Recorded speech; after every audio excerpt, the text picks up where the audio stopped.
In a year. It's about that, isn't it? Yes, Yeah, sir. it's about a year. Yeah. Gonna do That's something today you ain't never seen before. You guys have seen it a little bit, but I don't do it the same way as I used to do it, so it'll look a little bit different here. This is pure raw Kosho Ryu is what we're doing tonight. Kosho, we're just gonna do the basics. You've already been doing the basics anyway. Sensei Carol will call it Octagon. I use the full name now. I don't use the name Octagon as much anymore because it confuses people with ring fighting. No, I call it kosher. Do you call it Ryu. kosher? The term Octagon confuses people with ring fighting. This is probably the oldest martial art still in existence today. It dates back to 1235. That's how far back it can be traced. And these teachings, the stuff that we are doing, are direct teachings from a gentleman by the name of James Matosi, who was the 21st Grand Master of Kosho, and he's no longer with us. He passed away in 1981, but I've been privileged as his protege, if you will, the man he left the system to, is still with us and still teaching it. And I want to see it kept alive, because it's the only true martial arts system intact today. Now that's a blanket statement. You could go someplace and run into somebody who's teaching a full martial art, but that's not mainstream. Right? An example of a full martial art would be something like Bagua. Right? Good luck finding Bagua, first off. But you could find somebody teaching the whole system, or somebody not teaching the whole system. Hapkido is an incomplete system, which is why I started taking Kosho Ryu in 2000. Was because it is a totally incomplete system. There's nothing much of substance to it. And that's just, well, back then it was welcome to the 20th century. It's not a very old art, and that's the way it was. So the basis of this, we'll bring this gentleman up here. The first thing, this is about self-defense. Right? Now, I had a student for a while, whose name I won't mention because I don't like the man. He was a student for a long time. But he had said to me one day, because his son was a student of Wing Chun, well, this doesn't work. Wing Chun is a defensive martial art. So you got Kosho, that's a defensive martial art. You've got Wing Chun, that's a defensive martial art. It's like us standing here like this and going like this to each other, right? They don't work. It doesn't work. Same if somebody's standing in front of you and they're going, because they're a tough guy, right? Flip him off and walk away. He's wasting your time. He's not serious about attacking you. When somebody's serious about attacking you, they only see what they want to hit. And what they want to hit will always be center line of your body. That's a natural instinct. If you get punched in the ear, that's because they missed. Right? It's not because they were thinking about punching your ear. Now, you've got to also take this back. A boxer will punch you in the ear, but they're not trying to kill you. So you've really got to divide that big black line between this is a sport idea and this is what happens out there. Okay? I knew a guy back in the 80s who was arguably the best Taekwondo style fighter in Canada at that time. He got beat up in a bar one night really bad because it's sport. Right? Everything is different about it. So, what you're practicing right now this is hard because you're being taught everything wrong on purpose. The problem is it has to be changed to the real thing. But you're taught wrong on purpose because then you'll learn it. And then you switch it over. So as an example, he steps back as a low block. We'll do it one step number one. Sorry. And I stand here and I wait for him.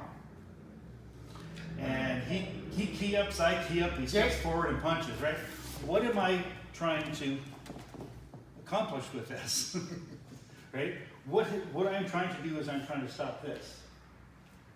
Okay? And this is okay when you're a white belt. It's terrible if you're a black belt. Can I do this? Sure, I can do this. But what's going to happen next? Am I going to get this punch off before he gets that punch off? Not a chance. right? What's the other problem? He's still coming forward. He's not going to stop when that punch lands. He's still going to be moving forward. Why is that? Why would he still be coming? Now, Kosho Ryu is a study of natural laws. It's a study of the opponent. Right? It's not what you're going to do. This is the problem with martial arts, and you know exactly what I'm talking about. You fall in love with the technique. Mm-hmm. When you fall in love with the technique, you're screwed. You learn the technique, you throw it away. You learn a kata, you throw it away. Okay? As we're here, as I step back, he has to adjust now because I step back. So he's going to come forward more. Because step forward and punch. Okay? Where is he right now? He's back here. His fist is here. So if I step back from that, he now has to bring this forward more to hit me. Right? So this is what's wrong with that first one-step sparring, or the second one, or the third one, or the fourth one, or the 15th one. None of them will work. Okay? However, there are other things you can do. Now, if he's in a sparring stance, and he's going to come about third speed, he's going to go. When do I go? Okay, this is what you're going to be looking at. Watch his body as he's going to punch. This, and I have to retrain him because he's not a street fighter. This arm is going to come forward slightly. We'll exaggerate for this as he retracts back to do it. I'm going to move when I start to see him move, not when the punch comes. So as soon as he does this, I'm this way. I'm out. What's he doing? You stay right there. What can he do next? To get to me, he has to turn towards me, right? Yeah. Right, turn. I can get him right there. But then he's already on the floor. Let's do that. Because he thought he was leading the attack, but it was actually me who was leading the attack. Now we'll go really slow as we're doing this one. The octagon, which is great, there's an octagon on the ground. And the octagon, the center of the octagon, as I teach it, is you. He's at 1. That's 5. Sorry, yeah, that's 5, that's 7, which makes that 8, and makes that 6, and 2's behind me. Those numbers aren't critical, but they help. Right? There's also an octagon on me, and there's one halfway between us. And that halfway signifies where his body's going to be when that punch lands at my center. So as he steps really slowly, step, if I do this, right? Now I'm choosing him for this because he doesn't freak out when I do this. Some people freak out when you do this, right? Now, can he continue that punch? No, because he's walked into the punch. Okay? Same piece, now he's retracted this side here, as he comes to punch. I go this way. If we pick up the pace of it, we collided. That's great. Because if we collide, I was just gonna say. I'm the one in the position to do the damage, not him. So everything just sort of happens. So I'm gonna have you guys make your partners.